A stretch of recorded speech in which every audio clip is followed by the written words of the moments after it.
विष्णुपदाय कृष्णपृष्ठाय भूतले श्रीमति भक्तिवेदांत स्वामिन् इति नामिने।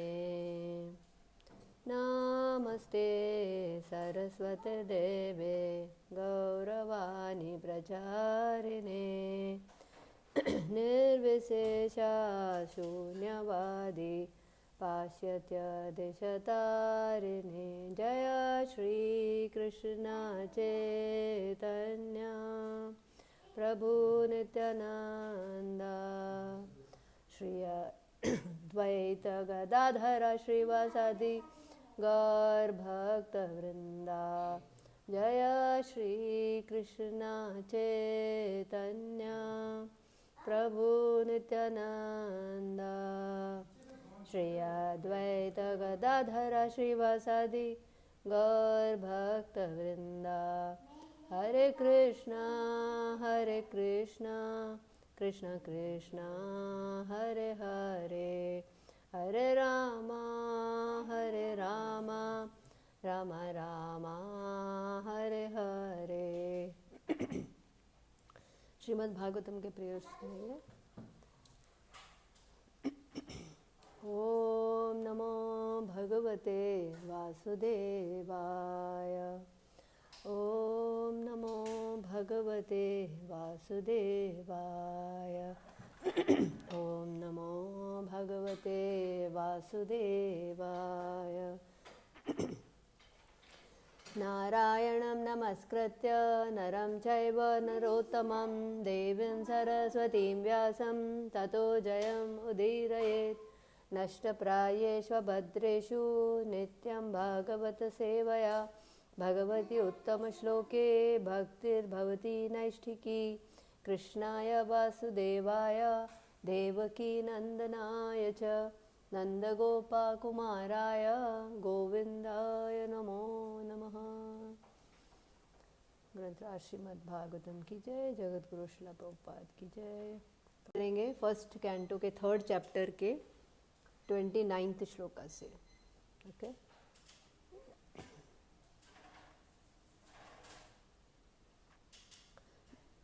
जन्मगुह्यं भगवतो य एतत् प्रयतो नरः सायं प्रातर्गृह्णन् भक्त्या दुःखग्रामाद् विमुच्यते। जो कोई भी भगवान के गुह्य अवतारों का सावधानी पूर्वक प्रतिदिन सुबह तथा शाम को पाठ करता है वो जीवन के समस्त दुखों से छूट जाता है। तात्पर्य, भगवत गीता में भगवान ने घोषणा की है कि जो कोई उनके दिव्य जन्म तथा कर्म के तत्वों को जानता है वो इस अस्थायी भौतिक संसार से छूटकर भगवत धाम को जाता है। अतएव इस भौतिक जगत में भगवान के अवतार की गुह्यता को भली भांति जान लेने पर भौतिक बंधन से छुटकारा प्राप्त हो जाता है। अतः भगवान का जन्म तथा उनके कर्म जिन्हें वे जन सामान्य के कल्याण हेतु प्रकट करते हैं सामान्य नहीं होते, वे गुह्य हैं। और जो भक्ति पूर्वक इस विषय की गंभीरता को जानना चाहते हैं उन्हें ही यह रहस्य प्रकट हो पाता है। इस तरह उन्हें भवबंधन से विमुक्ति प्राप्त हो जाती है। अतः यह सलाह दी गई है कि जो कोई भागवत के इस अध्याय का जिसमें भगवान के विभिन्न अवतारों का वर्णन है भक्ति तथा श्रद्धा पूर्वक केवल पाठ करता है उसे भगवान के जन्मों तथा कर्मों का अंतर्दर्शन प्राप्त हो जाता है।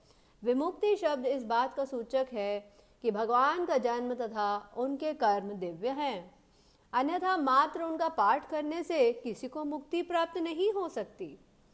अतएव यह गुह्य है और जो भक्ति के निर्धारित विधि विधानों का पालन नहीं करते वे भगवान के जन्म तथा कर्म के रहस्यों को जान पाने का अधिकार नहीं रखते। नेक्स्ट श्लोक। एतद्रूपं भगवतो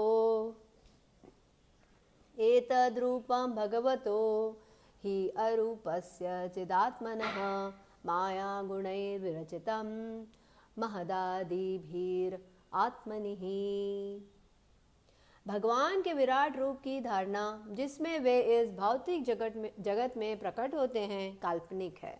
यह तो अल्पज्ञों तथा नवदीक्षितों को भगवान के रूप की धारणा में प्रवेश कराने के लिए है, लेकिन वस्तुतः भगवान का कोई भौतिक रूप नहीं होता। तात्पर्य: भगवान के नाना अवतारों के साथ साथ उनके विश्व रूप या विराट रूप की धारणा का उल्लेख नहीं किया गया है, क्योंकि ऊपर बताए गए भगवान के सारे अवतार दिव्य हैं और उनके शरीरों में भौतिकता का रंच मात्र भी स्पर्श नहीं है। उनके शरीर तथा आत्मा में कोई अंतर नहीं होता, जैसा कि बद्ध जीव में होता है।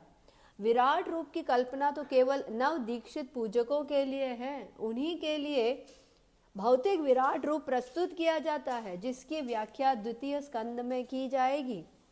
विराट रूप में विभिन्न लोकों के भौतिक रूप को उनके पांव, हाथ आदि के रूप में कल्पित किया गया है। वस्तुतः ऐसे सब वर्णन नवदीक्षितों के लिए होते हैं। वे पदार्थ से आगे कुछ भी नहीं सोच पाते। भगवान के भौतिक बोध की गणना उनके वास्तविक रूपों की सूची में नहीं की जाती।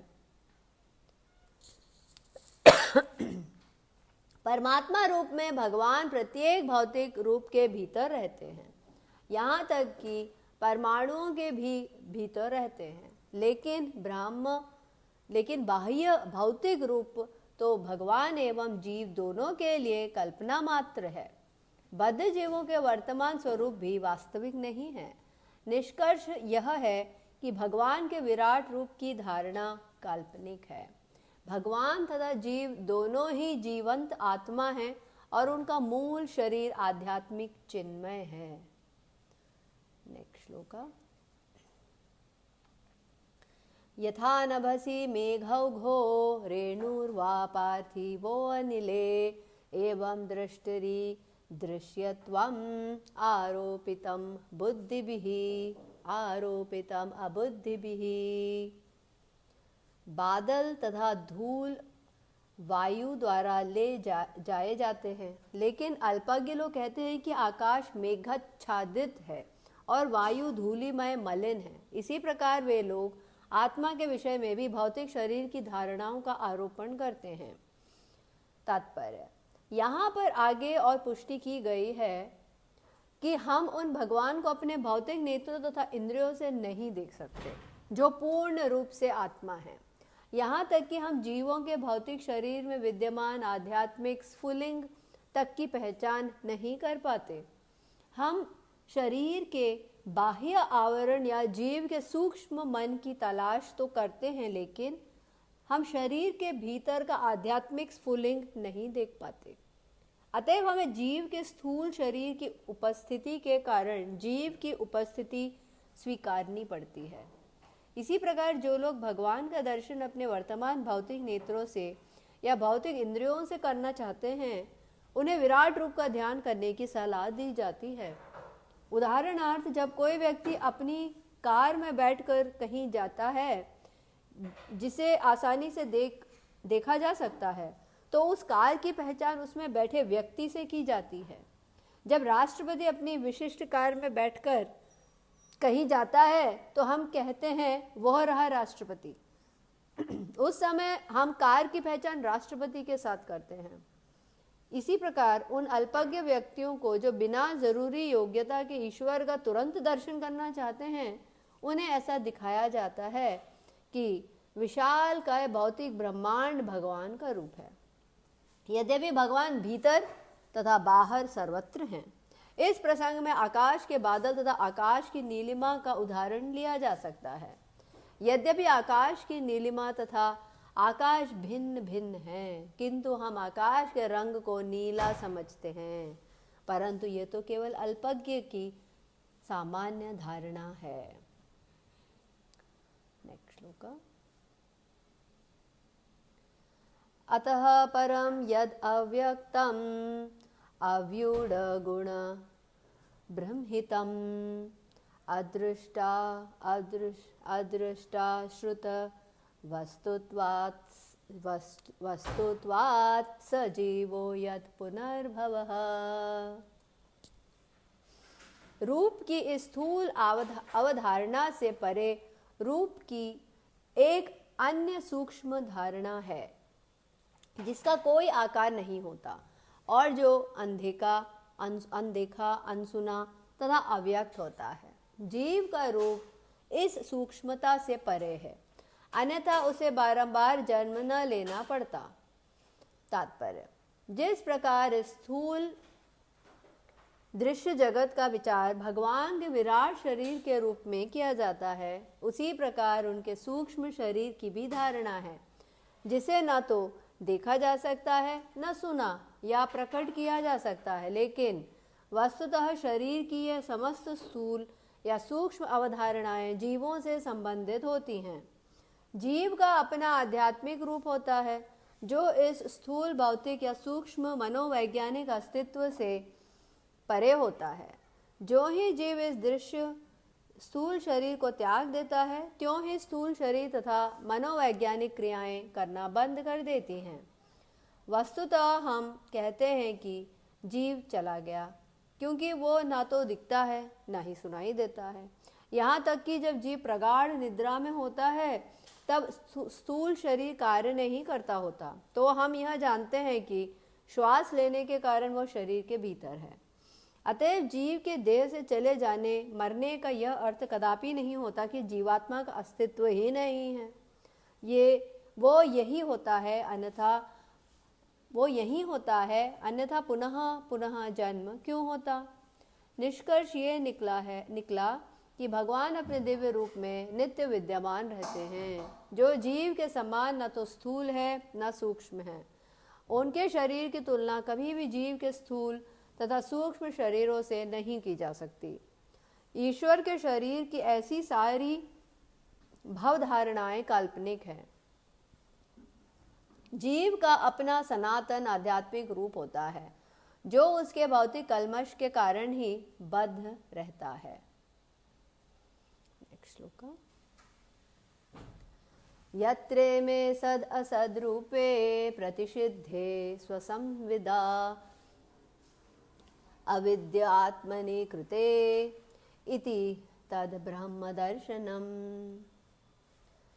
जब कभी मनुष्य आत्म साक्षात्कार द्वारा यह अनुभव करता है कि स्थूल तथा सूक्ष्म दोनों शरीरों का शुद्ध आत्मा से कोई सरोकार नहीं, उस समय वो अपना तथा साथ ही साथ भगवान का दर्शन करता है। तात्पर्य: आत्म साक्षात्कार तथा मोह में यही अंतर है कि स्थूल तथा सूक्ष्म शरीरों के रूप में भौतिक शक्ति का क्षणिक या भ्रामक आरोपण आत्मा के बाह्य आवरण है।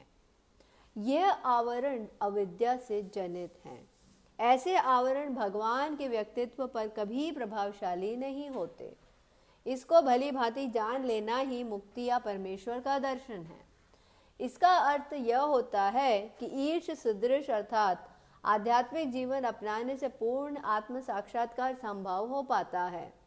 आत्म साक्षात्कार का अर्थ है स्थूल तथा सूक्ष्म शरीर की आवश्यकताओं के प्रति अन्य मनसक होना और आत्मा के कार्यों के प्रति गंभीर बनना। कार्यों के लिए प्रेरणा आत्मा से उत्पन्न होती है, किंतु आत्मा की वास्तविक स्थिति न जानने के कारण ऐसे कार्य भ्रामक बन जाते हैं। अविद्या के कारण अपने हित की गणना स्थूल तथा सूक्ष्म शरीरों को ध्यान में रखकर की जाती है। फलस्वरूप सारे कार्य जन्म जन्मांतर के कार्यों का सारा ढांचा ही बिगड़ जाता है। किंतु जब कोई मनुष्य समुचित अनुशीलन द्वारा आत्मा से भेंट करता है, तब आत्मा के कार्यों का शुभारंभ होता है। फलस्वरूप जो व्यक्ति आत्मा के कार्यों में व्यस्त रहता है, वो बद्ध जीवन में रहता हुआ भी जीवन मुक्त कहलाता है। आत्म साक्षात्कार ही कि यह पूर्ण अवस्था किसी कृत्रिम साधन से नहीं, अपितु निरंतर दिव्य स्थिति में रहने वाले भगवान के चरण कमलों का आश्रय ग्रहण करने से प्राप्त की जाती है। भगवद गीता में भगवान कहते हैं कि वे प्रत्येक जीव के हृदय में विद्यमान हैं और उन्हीं से सारा ज्ञान, स्मृति या विस्मृति होती है। जब जीव भौतिक शक्ति मोह का भोक्ता बनना चाहता है, तो भगवान उसे विस्मृति के रहस्य से ढक देते हैं। और इस प्रकार जीव स्थूल तथा सूक्ष्म शरीर को ही अपना स्व मानने का भ्रम पाल लेता है। और जब दिव्य ज्ञान के अनुशीलन द्वारा जीव विस्मृति के पाश से छूटने के लिए भगवान से प्रार्थना करता है, तो भगवान अपनी अहेतु की कृपा से जीव के मोह जनित आवरण को हटा देते हैं और वह स्व ही अनुभूति करने लगता है।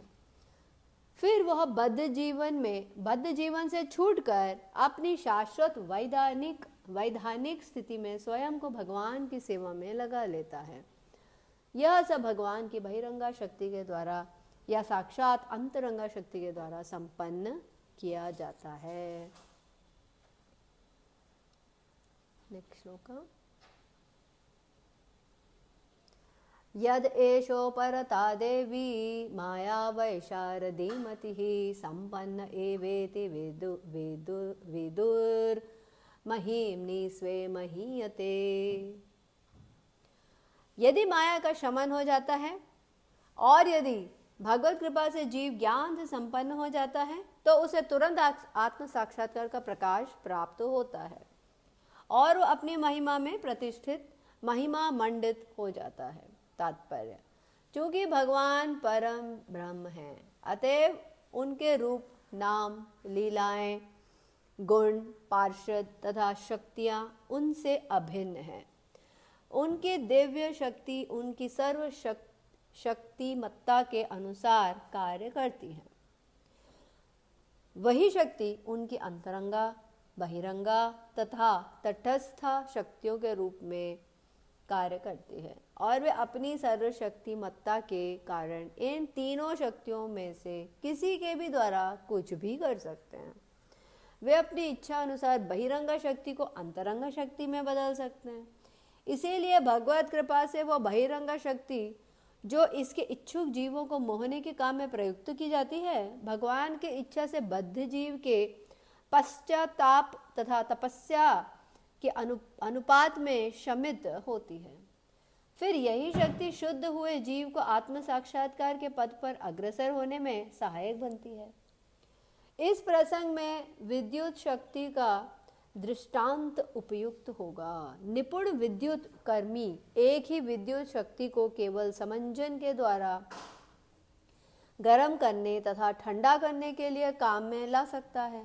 इसी प्रकार बहिरंगा शक्ति जो जीव को मोहग्रस्त करके जन्म मृत्यु के चक्र से जन्म मृत्यु के चक्र में बारंबार डालती है, भगवत कृपा से अंतरंगा शक्ति में परिणत होकर जीव को शाश्वत जीवन प्रदान करती है।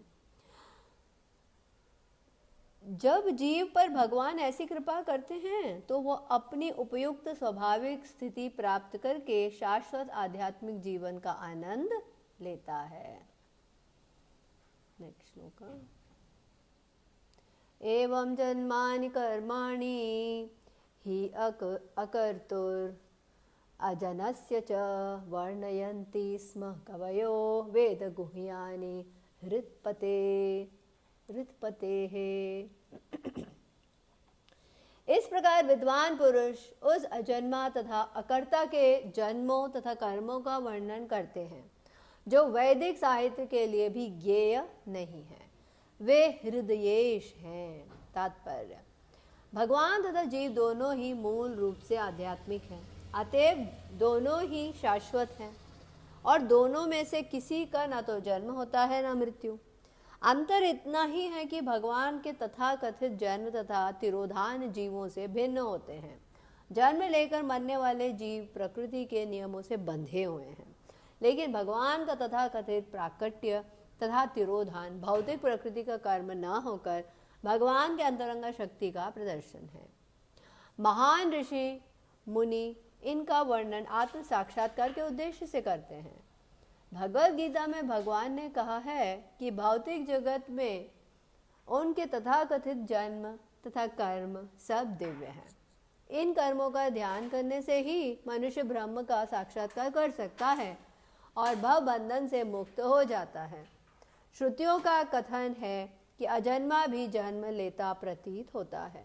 परमेश्वर को कुछ करना नहीं होता, लेकिन चूंकि वे सर्वशक्तिमान हैं, अतएव हर कार्य सहज ही उनके द्वारा संपन्न हो जाता है, मानो स्वयं एव संपन्न हुआ हो।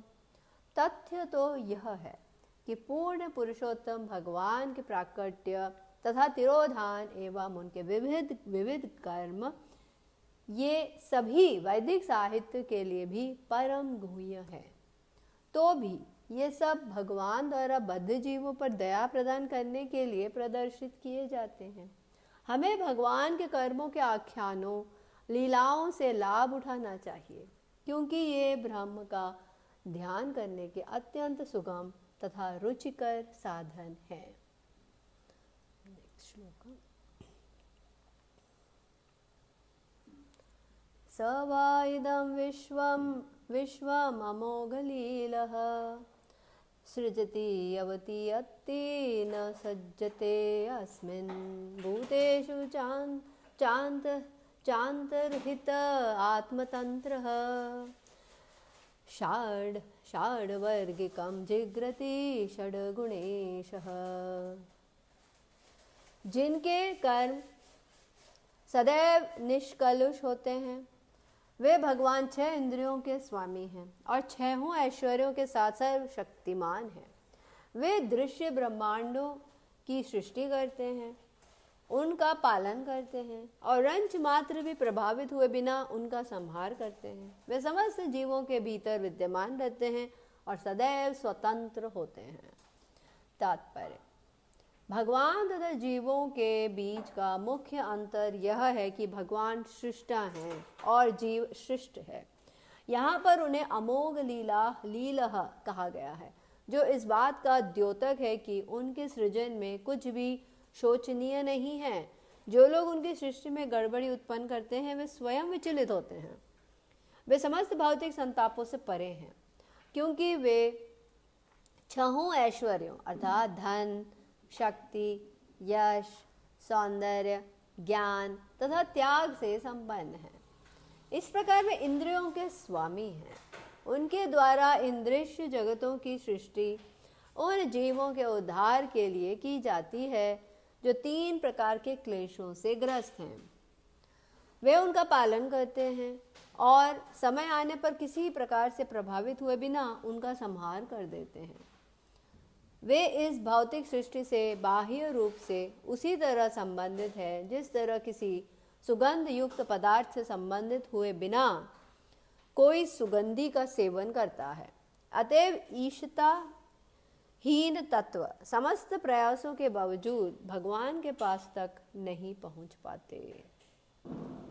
नेक्स्ट श्लोक।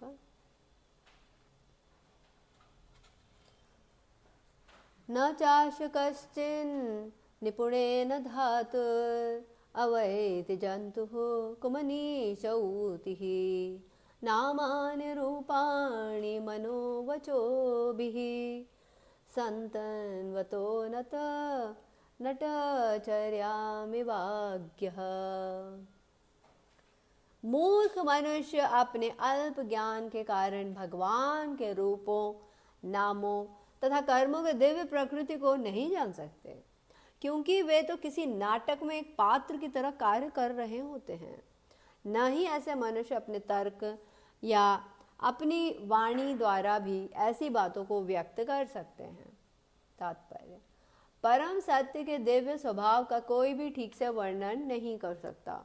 इसीलिए कहा जाता है कि वे मन तथा वाणी की अभिव्यक्ति से परे हैं। फिर भी कुछ ऐसे अल्पज्ञ व्यक्ति हैं जो अपने अपूर्ण तर्क वितर्क तथा परमेश्वर के कार्यों के दोषपूर्ण वर्णन द्वारा परम सत्य को जानना चाहते हैं। एक साधारणतम व्यक्ति के लिए भगवान के कर्म, प्राकट्य तथा तिरोधान, भगवान के नाम, रूप, साज सामान, व्यक्तित्व तथा उनसे संबंधित सारी वस्तुएं रहस्यमय गुह्य होती हैं। भौतिकतावादियों की 2 कोटियां हैं, एक सकाम कर्मियों की तथा दूसरी मीमांसकों की। सकाम कर्मियों को परम सत्य की तनिक भी जानकारी नहीं होती और मीमांसक सकाम कर्मों से निराश होकर परम सत्य की ओर मुख मोड़ते हैं तथा शुष्क चिंतन द्वारा उन्हें जानने का प्रयास करते हैं। ऐसे समस्त लोगों के लिए परम सत्य उसी तरह रहस्यमय बने रहते हैं जिस प्रकार बच्चों को जादू करके करतब परम पुरुष की जादूगरी से छले जाकर अभक्तगण सदैव अज्ञान में पड़े रहते हैं, भले ही वे सकाम कर्म तथा तर्क वितर्क में कितने ही निपुण क्यों न हो। ऐसे सीमित ज्ञान के द्वारा वे अध्यात्म के गूढ़ क्षेत्र में प्रवेश नहीं कर पाते।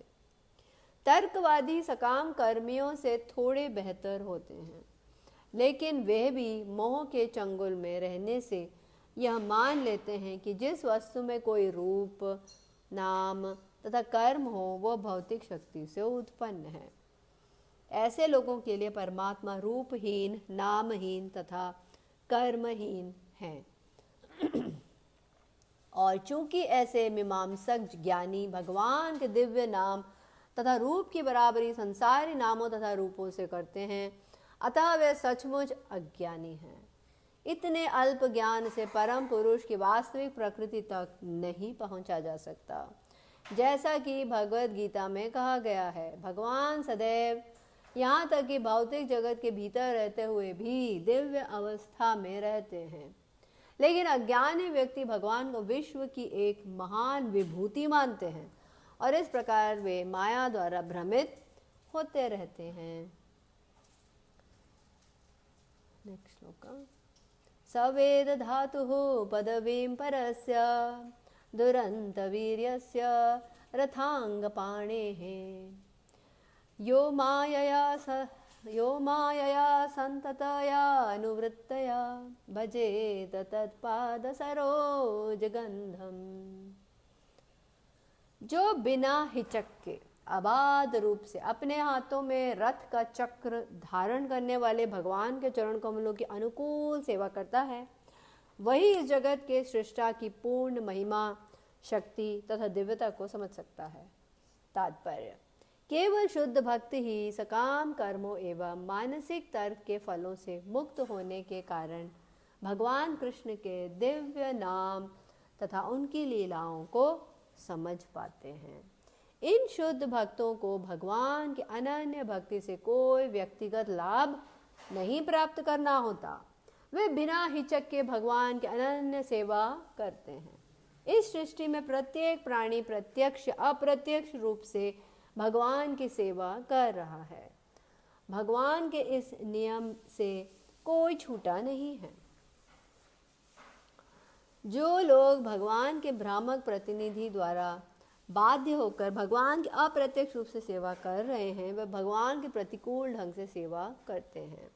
किंतु जो उनके प्रिय प्रतिनिधि के निर्देशन में प्रत्यक्ष सेवा करते हैं, वे उनकी अनुकूल सेवा करते हैं।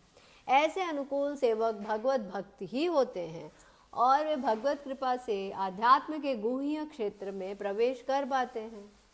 लेकिन मनोधर्मी सदा अंधकार में ही पड़े रहते हैं। जैसा कि भगवद गीता में कहा गया है, भगवान स्वयं शुद्ध भक्तों को उनकी निरंतर प्रेमा भक्ति के कारण साक्षात्कार के मार्ग की ओर ले जाते हैं। भगवान के धाम में प्रवेश पाने का यही रहस्य है। वहां प्रवेश पाने के लिए सकाम कर्म तथा तर्क वितर्क की कोई योग्यताएं नहीं है। नेक्स्ट श्लोक। अथेह धन्या भगवंत इत्थम यद वासुदेवे अखिल लोकनाथे कुर्वन्ते सर्वादमकम आत्मभावम न यत्र भूयः परिवर्त उग्रः।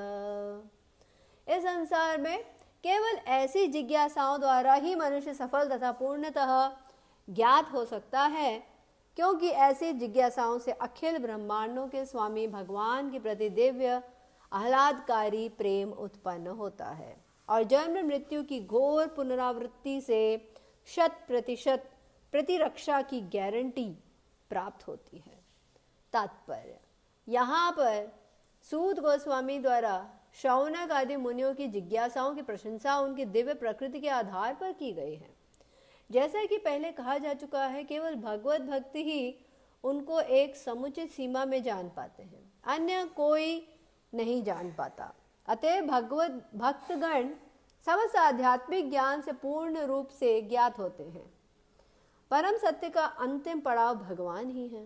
निराकार ब्रह्म तथा अंतर्यामी परमात्मा भगवान के ज्ञान में सम्मिलित हैं। अतः जो भगवान को जान सकता है वो उनके विषय में, उनकी नाना शक्तियों तथा उनके अंशों के विषय में स्वतः ही सब कुछ जान लेता है।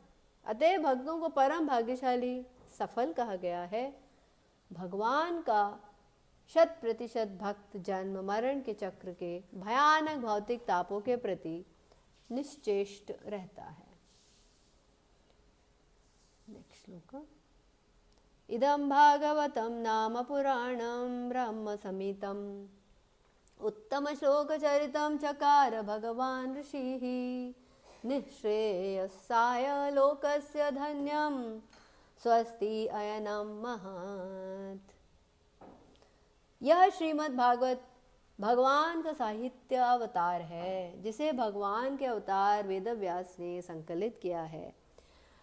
यह सभी लोगों के परम कल्याण के निमित्त है और यह सभी तरह से सफल, आनंदमय तथा परिपूर्ण है। तात्पर्य। भगवान श्री चैतन्य महाप्रभु ने घोषित किया है कि श्रीमद् भागवत समस्त वैदिक ज्ञान तथा इतिहास की निर्मल वाणी है। इसमें भगवान के संसर्ग में रहने वाले कतिपय महान भक्तों के चुने हुए चरित्र दिए गए हैं। श्रीमद् भागवत भगवान कृष्ण का साहित्य अवतार है, अतएव यह उनसे अभिन्न है। हमें श्रीमद् भागवत की पूजा उसी समान से करनी चाहिए जिस तरह हम भगवान की करते हैं। हम इसके सचेष्ट एवं धीर अध्ययन के द्वारा भगवान का परम आशीर्वाद प्राप्त कर सकते हैं। जिस प्रकार भगवान पूर्ण प्रकाश, पूर्ण आनंद तथा सर्वथा पूर्ण है, उसी तरह यह श्रीमद् भागवत भी है। हमें श्रीमद् भागवत का पाठ करने से पर ब्रह्म श्री कृष्ण का सारा दिव्य प्रकाश प्राप्त हो सकता है, बशर्ते कि हम इसे पारदर्शी गुरु के माध्यम से ग्रहण करें।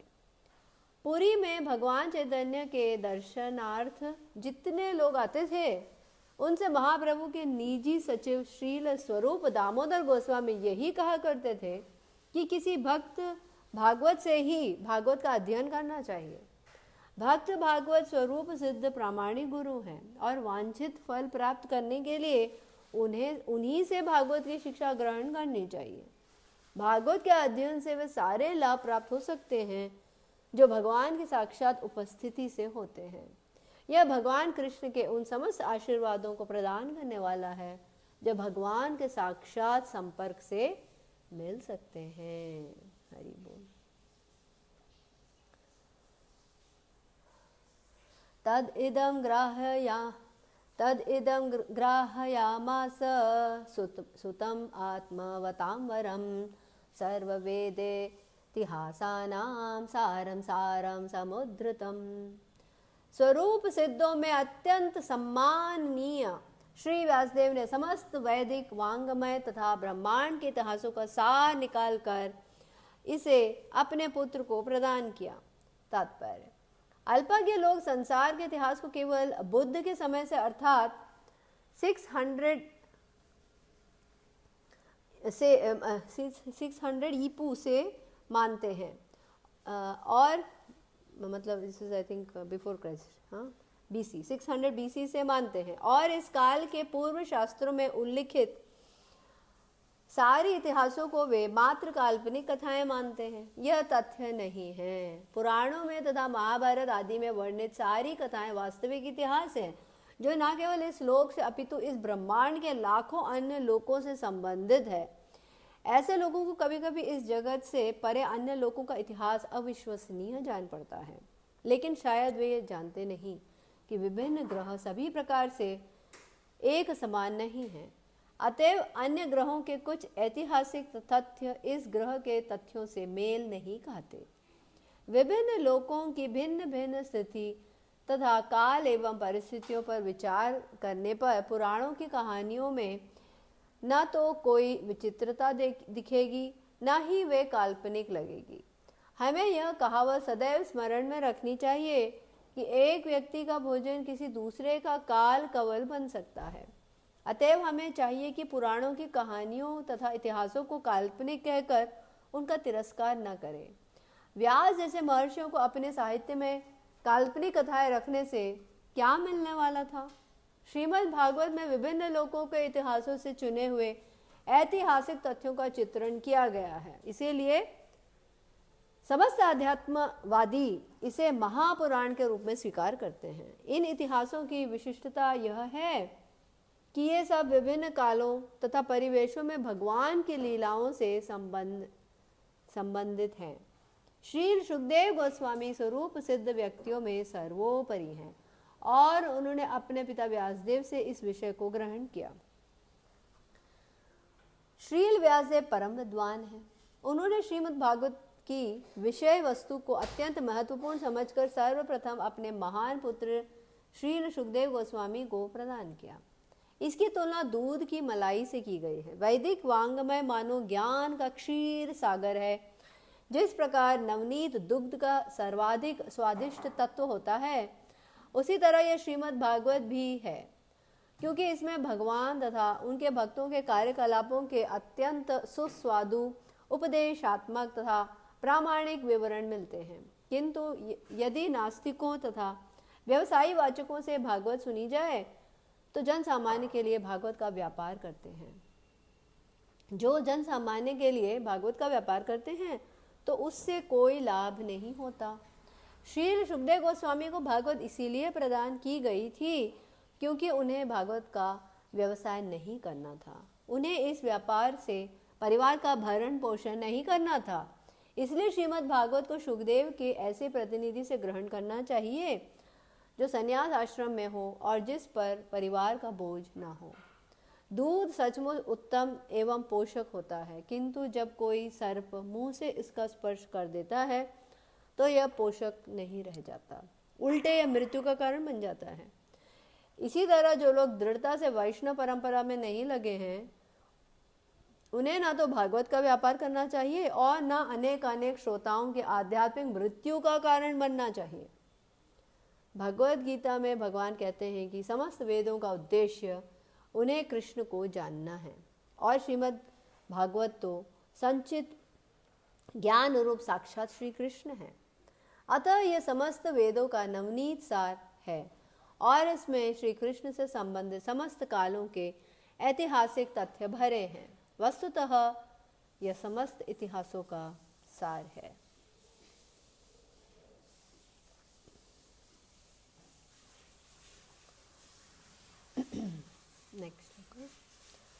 स तु संश्रावयामास महाराजं परीक्षितं प्रायोपविष्टं गंगायां परितं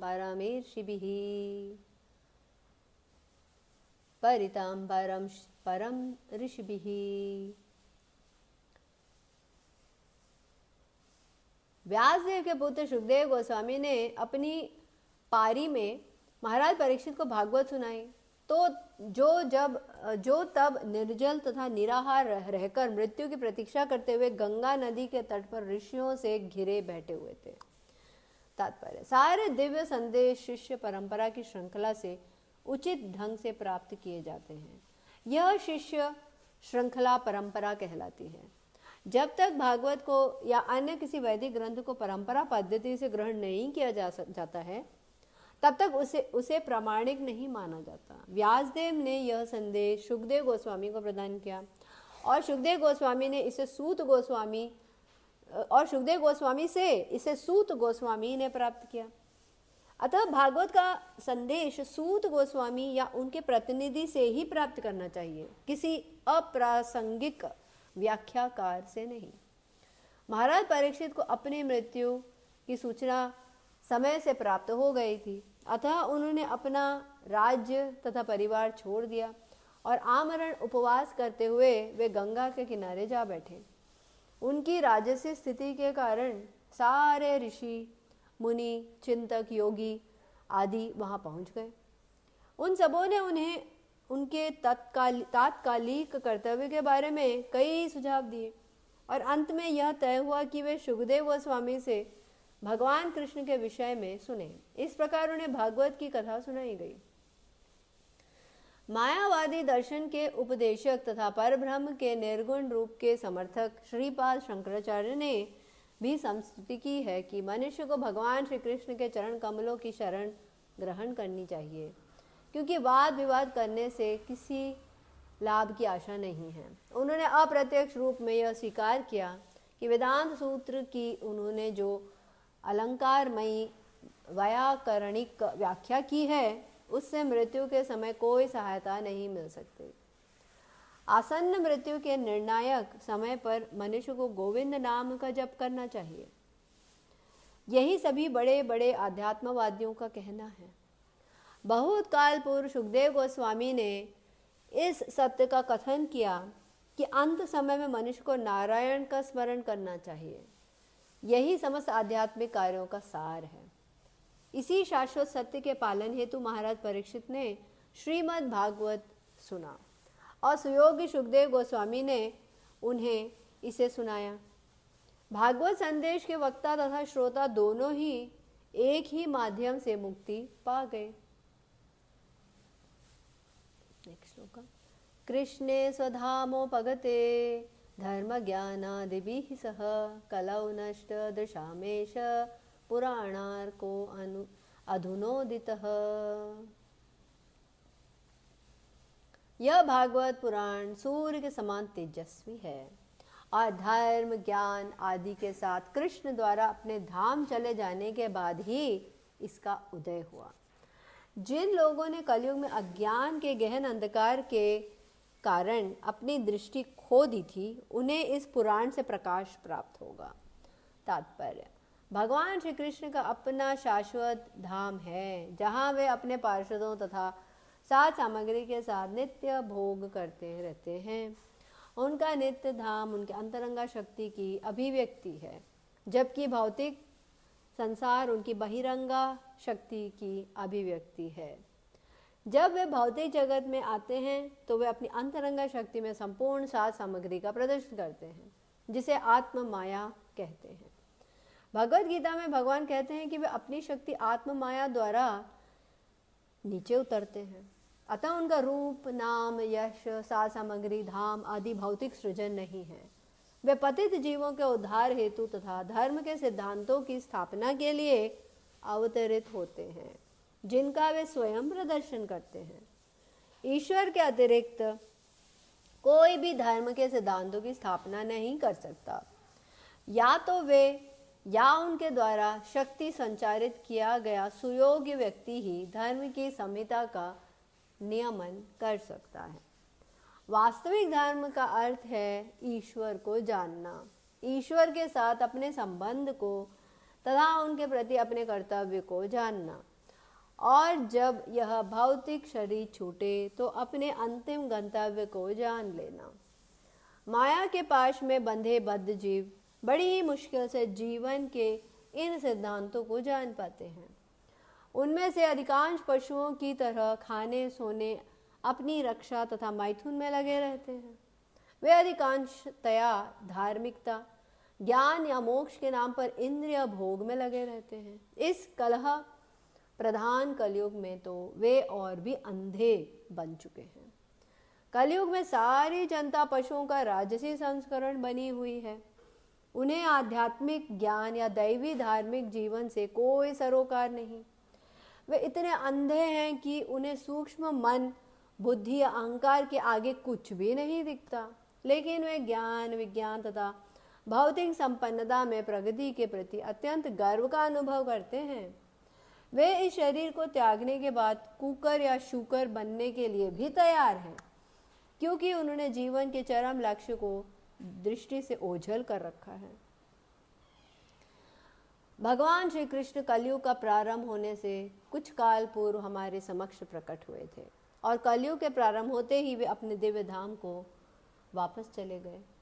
जब तक वे उपस्थित थे उन्होंने अपने कार्यकलापों से सब कुछ कर दिखलाया। उन्होंने विशेष रूप से भगवद गीता का प्रवचन किया और धर्म के सारे बनावटी नियमों का निर्मूलन किया। इस भौतिक जगत से अपने प्रयाण के पूर्व उन्होंने नारद के माध्यम से श्री व्यासदेव को श्रीमद् भागवत का संदेश संकलित करने का अधिकार प्रदान किया। इस प्रकार भगवद गीता तथा श्रीमद् भागवत ये दोनों ग्रंथ इस युग के अंधे लोगों के लिए प्रकाश स्तंभ की भांति हैं। दूसरे शब्दों में, यदि इस कलयुग के लोग जीवन के वास्तविक आलोक को देखना चाहते हैं तो उन्हें इन दोनों ग्रंथों की शरण लेनी चाहिए। इससे उनका जीवन लक्ष्य पूरा हो सकेगा। भगवत गीता भागवत का प्रारंभिक अध्ययन है। श्रीमद् भागवत तो जीवन का आश्रय तत्व साक्षात भगवान श्री कृष्ण है।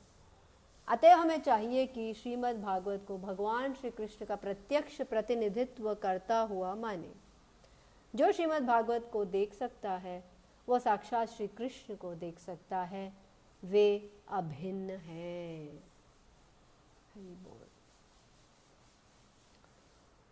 तत्र कीर्तयतो विप्रा विप्रर्षेर्भूरि तेजसः अहं चाद्य गमं तत्र निविष्टस्तद् अनुग्रहात् सोऽहं व श्रावयिष्यामि यथाधीतं यथामति।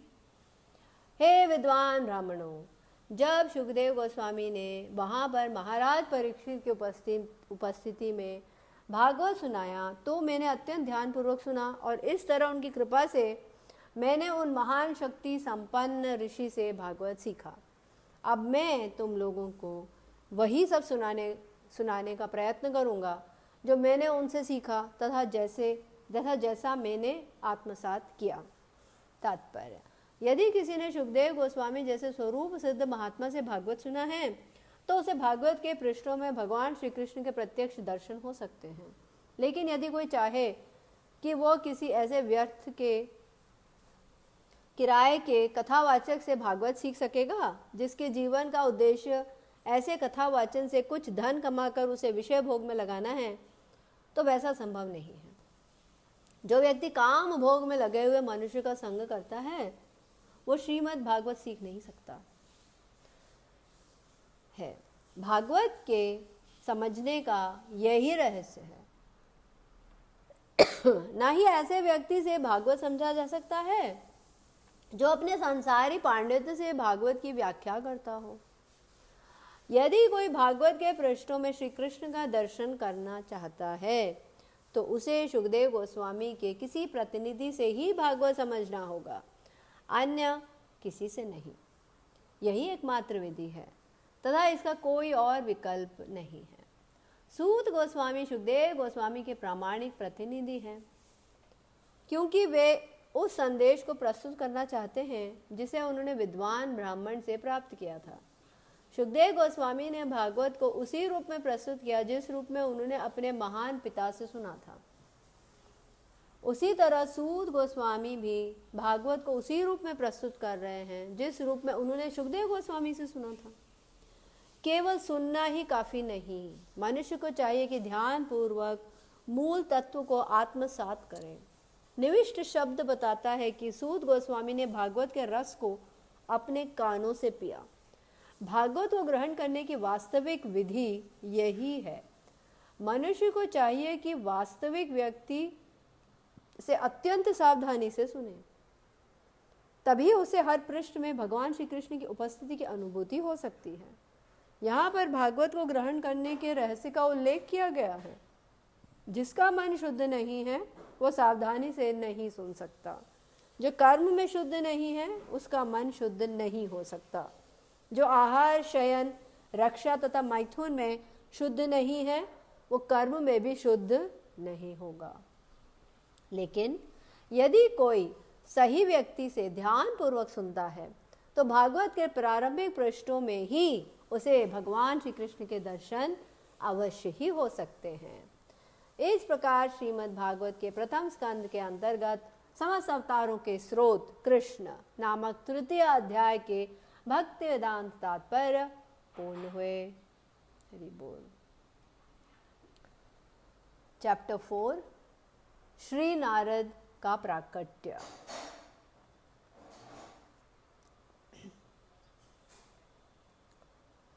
व्यास उवाच इति ब्रुवाणं संस्तूय मुनीनां दीर्घसत्रिणां वृद्धः कुलपतिः सूतं बाह्यव्रचः शौनको अब्रवीत्।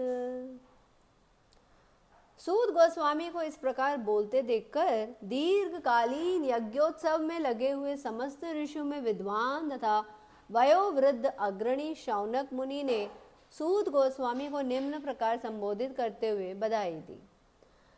तात्पर्य: विद्वानों की सभा में जब भी वक्ता को बधाइयाँ दी जाती हैं या उनको संबोधित किया जाता है तो बधाई देने वाले में निम्नलिखित योग्यताएं होनी चाहिए। उसे सभा का अग्रणी सभापति तथा ज्येष्ठ व्यक्ति होना चाहिए। उसे विशद विद्वान भी होना चाहिए। श्री शौनक ऋषि में ये सारी योग्यताएं थी।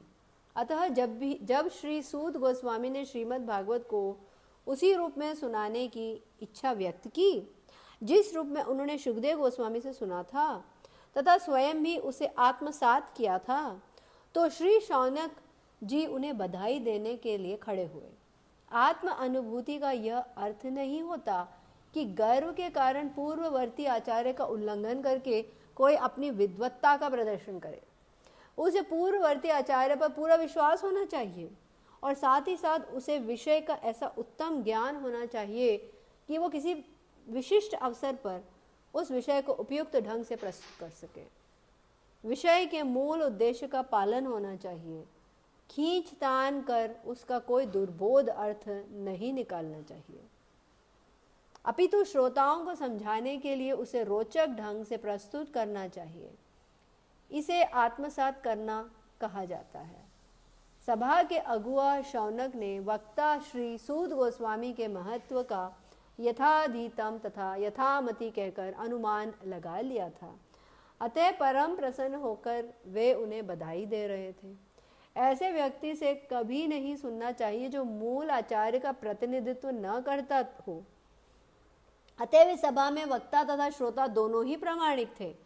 जिसमें श्रीमद् भागवत को दूसरी बार सुनाया जा रहा था। भागवत के ऐसे मानक वाचन से वास्तविक उद्देश्य को बिना किसी कठिनाई के स्थिर रखा जा सकता है। ऐसी स्थिति उत्पन्न किए बिना बाह्य प्रयोजनों के लिए भागवत का वाचन वक्ता तथा श्रोता दोनों के लिए व्यर्थ का श्रम है। शौनक उवाच सूत सूत महाभाग वदनो वदतां वर कथां भगवतीं पुण्यां यद आह भगवान चुकः।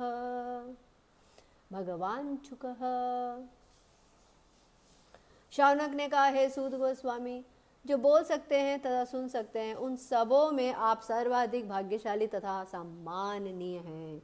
कृपा करके श्रीमद् भागवत की पुण्य कथा कहे जिसे महान तथा शक्ति संपन्न ऋषि सुखदेव गोस्वामी ने सुनाई थी। तात्पर्य: शौनक गोस्वामी प्रसन्नता के कारण सूत गोस्वामी को 2 बार सूत सूत कहकर संबोधित करते हैं, क्योंकि वे स्वयं तथा सभा के सारे लोग सुखदेव गोस्वामी द्वारा कहे गए श्रीमद् भागवत के पाठ को सुनने के लिए उत्सुक थे। वे किसी ऐसे नकली व्यक्ति से नहीं सुनना चाहते थे जो निजी स्वार्थ के लिए अपने ही ढंग से व्याख्या करे। सामान्य रूप से भागवत के तथाकथित कथावाचक या जो पेशेवर वाचक होते हैं या तथाकथित विद्वान निर्विशेषवादी होते हैं जो परम पुरुष की सविशेष दिव्य लीलाओं में प्रवेश नहीं पा सकते। ऐसे निर्विशेषवादी अपनी अपनी रुचि के अनुसार निर्विशेषवादी मत का समर्थन करने वाला कोई ना कोई अर्थ निकालते हैं एवं पेशेवर वाचक तो सीधे दशम स्कंद में पहुंचकर भगवान की लीलाओं के गुह्यतम अंश की गलत व्याख्या करने लगते हैं। इन दोनों में से कोई भी वाचक भागवत सुनाने का अधिकारी नहीं होता। केवल ऐसा व्यक्ति जो सुखदेव गोस्वामी की तरह भागवत प्रस्तुत करने को तैयार हो तथा केवल वे लोग जो सुखदेव गोस्वामी तथा उनके प्रतिनिधि से सुनने को तैयार हों श्रीमद् भागवत की दिव्य चर्चा के प्रामाणिक भागीदार हैं। कस्मिन् युगे प्रवृत्तेयं स्थाने वा केन हेतुना कुतः संचोदितः कृष्णः कृतवान् संहितां मुनिः।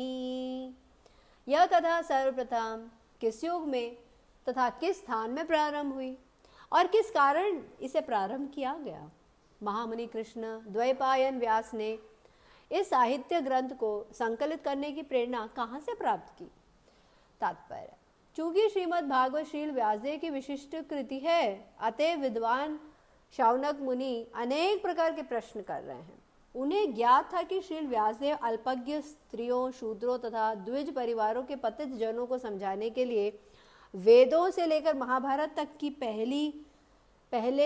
पहले ही व्याख्या कर चुके हैं। श्रीमद् भागवत उन सबों से दिव्य है क्योंकि इसमें कुछ भी संसारी नहीं है। अतः पूछे गए प्रश्न अत्यंत बुद्धिमत्ता पूर्ण एवं प्रासंगिक है। तस्य पुत्रो महायोगी समदृन् निर्विकल्पकः एकान्तमतिर् उन्निद्रो गुणो मूढ़ इवेयते। उनका व्यासदेव का पुत्र परम भक्त समदर्शी ब्रह्मवादी था, जिसका मन सदैव ब्रह्मवाद में केंद्रित रहता था। वो संसारी कर्मों से परे था, लेकिन प्रकट न होने के कारण अज्ञानी जैसा लगता था। तात्पर्य: श्रील सुखदेव गोस्वामी मुक्त जीव थे, अतएव वे सदैव जागरूक बने रहे कि वे माया पाश में न फंस जाएं। भगवद गीता में इस जागरूकता की रोचक व्याख्या की गई है। मुक्त जीव तथा बद्ध जीव के पृथक पृथक कार्य हैं। मुक्त जीव निरंतर आध्यात्मिक उपलब्धि के पथ पर अग्रसर होता रहता है, जो बद्ध जीव के लिए एक स्वप्न जैसा है। बद्ध जीव मुक्त जीव के वास्तविक कार्यों की कल्पना तक नहीं कर सकता, जबकि बद्ध जीव इन आध्यात्मिक कार्यों का स्वप्न देखता है, किंतु मुक्त जीव जागृत रहता है। इसी प्रकार बद्ध जीव के कार्य मुक्त जीव को स्वप्न वत प्रतीत होते हैं। भले ही ऊपरी तौर पर बद्ध जीव तथा मुक्त जीव एक ही धरातल पर लगे, लेकिन वास्तव में वे भिन्न भिन्न कार्यों में लगे होते हैं और उनका ध्यान सदैव या तो इंद्रिय भोग पर या फिर आत्म साक्षात्कार की ओर लगा रहता है। बद्ध जीव पदार्थ में मग्न रहता है, जबकि मुक्त जीव पदार्थ से पूर्ण रूप से निरपेक्ष रहता है। इस निरपेक्षता की व्याख्या आगे की गई है। We'll pause here.